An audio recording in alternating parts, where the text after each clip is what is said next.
Toastmasters, and very honored special guests. Before I get started, by a round of applause, who likes magic? Who likes Kobe? See, I'm trying to see if I had any Laker fans in the house. The international word that I'm speaking of today, everybody knows. Matter of fact, worldwide, everybody knows. And I believe that there was life in another galaxy, even they would know. It's a word that makes little kids scream up and down with joy. And older kids like myself that have very big memories of humbleness and tales to tell. Peggy, it's a time where women can close their eyes and shake their head when they hear this word of different experiences of family and friends. It's a word that we can associate ourselves with cut fresh grass, oil, leather, and a imaginary whip to get us in personal shape. It is an international word that has very close denominators. It's got very colorful friends and objects. A snake. There isn't any on there. A penguin. Tigers, but no lions. A green monster. Giants. Twins. Bluebirds. Indians, but no cowboys. Some twins, and even a pirate. Kathy, you would probably think that I'm talking about that new Disney Pixar 3D movie coming out. Or maybe Avatar Part 2. But no. Larry, you're probably thinking of that new Steven Spielberg movie starring Sean Connery as a diplomat zookeeper, but at night an international playboy. Again, no. So if you're ready, put on your safety belts, put on your helmets, for we are going to take a cruise across this beautiful country of ours on the Nolan Ryan Express. We're going to go through the Colorado Rockies on the way to the Bronx Zoo, where we are going to give homage and special respect for those few. And we might even talk about a character named Yogi, but no boo-boo on this afternoon. Before I continue, can everybody just raise your hands as high as you can? Please bring them down. Thank you. So the international word that I'm speaking of is baseball. And whether you're a fan or not, whether you love the game or not, it's a game that you have to learn to love and respect. I'm not a real big fan.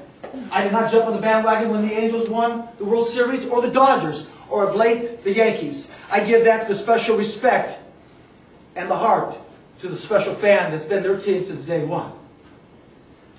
But if you've never been to a game, you need to go, because it's not about a game, it's about life. And I think if Confucius or Gandhi were living today, the only word they would say when they walked out was, wow. It is an experience. Peggy, let me tell you something.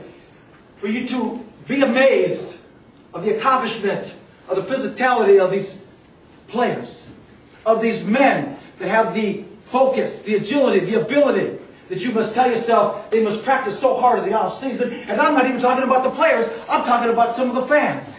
The ones that can juggle 8 hot dogs, a plate of nachos, 2 large pretzels, a pack of peanuts under each arm, and 3 beers. One in each hand and the other one on their teeth. As they parade themselves 42 steps without spilling a drop. And if Nadia Tomic was here, she'd say that was a perfect 10. It's a game, an experience. The ladies, if you brought your small kids here, you would have to tell them and educate them that whatever I taught you at home, you've got to throw out the window. Because in this experience, hitting is good. Stealing is better.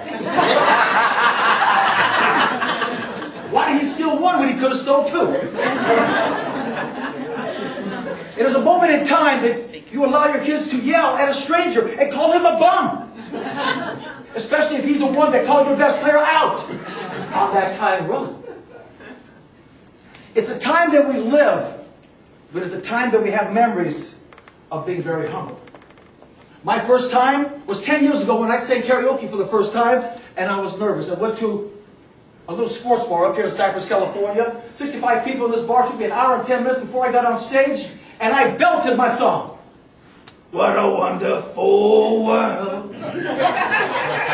And in the middle of the song, I heard the roars of the crowd. Yeah, he's great! Go! Go! Go! Oh my gosh! I'm so glad that we got him. And I started thinking about the casinos that I was going to be playing at next. The Mirage, maybe the Rio. And then realizing that they weren't looking at me. They were looking at a TV above my head. Watching the Angels in the first game of the World Series. And it humbled myself to realize that the only casino that I'll be playing at next is down the street in Hawaiian Gardens on Wednesday after bingo. It's a time when you can not respect the game because I did at an early age, but walking into a batting cage at 90 miles an hour and watching firsthand of 7 pitches pass you by. You think you're a Bambi's older brother on some country road in Alabama and with some headlights in your eyes until this youngster with a voice of wisdom yelled out that perfect question. Hey, mister, what are you trying to do? Walk? It's a game of love and a game of respect. But it's the only game that the managers wear the same uniforms as the players. And I'm glad and I hope it stops there. Because the last thing I would love to see, even though we have Laker fans in here, is Phil Jackson wearing some shorty shorts with his Laker tank top, bouncing up and down, running, telling Kobe to fly off the screen to hit that sweet J in the corner. So it's a game of love. Next time you go to play, bring your glove. And right now, that's all I got to say. Mr. Toastmaster.